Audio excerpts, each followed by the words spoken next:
Hello! Habit sandwich అంటే ఇదేదో తినే స్నాక్ అనుకునేరండి. కాదు. ఇదొక పవర్‌ఫుల్ టెక్నిక్. ఏదైనా కొత్త హ్యాబిట్‌ని మన లైఫ్‌లో ఇంక్లూడ్ చేయాలని మనం అనుకున్నప్పుడు, మన బ్రెయిన్ ఎక్కడలే, మన వల్ల కాదులే, ఇన్ని పనులున్నాయి గదా! మళ్ళీ కొత్తదెందుకులే అని ఇలా సాకులు చెప్తుందనమాట. ఇలా కాకుండా మన లైఫ్‌లో ఒక కొత్త రొటీన్‌ని మనం తీసుకురావాలి. ఒక కొత్త హ్యాబిట్‌ని మనం నేర్చుకోవాలని మీరనుకున్నట్లయితే, ఈ హ్యాబిట్ శాండ్‌విచ్‌ని ఫాలో అవ్వండి. ఇదెలా అంటారా? మనం మామూలుగా మార్నింగ్ లేవగానే బ్రషింగ్ చేస్తాం. తర్వాత టిఫిన్ చేయడం, ఏదో మన వర్క్స్ మనం చేస్తుంటాం కదా!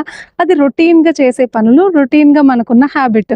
సో, ఈ 2 పనుల మధ్యలో మనము కొత్తగా అనుకున్న హ్యాబిట్‌ని ఇంక్లూడ్ చేయడం అనమాట. అంటే మార్నింగ్ బ్రష్ చేస్తామా, దాని తర్వాత టిఫిన్ చేస్తాం. ఈ రెండిటి మధ్యలో మనం చేయాలనుకుంటున్న కొత్త పని అది ఏదైతే ఉందో, ఒకవేళ మీరు ఒక 3 పేజెస్ చదవాలనుకున్నారనుకోండి, దాన్ని ఇంక్లూడ్ చేయడం. ప్రతిరోజు మీరు బ్రష్ చేసిన వెంటనే ఒక 3 పేజెస్ చదవాలి. ఆ తర్వాతే మీరు టిఫిన్‌కెళ్ళాలి. అలా మీరు పెట్టుకున్నట్టయితే ఖచ్చితంగా మీరు మీ హ్యాబిట్‌ని మీ లైఫ్‌లో రొటీన్‌గా చేసుకోవడానికి బాగా యూజ్ అవుతుంది. ఎందుకంటే మన బ్రెయిన్ ఎప్పుడూ కొత్త విషయాలు చేయడానికి ఒప్పుకోదు.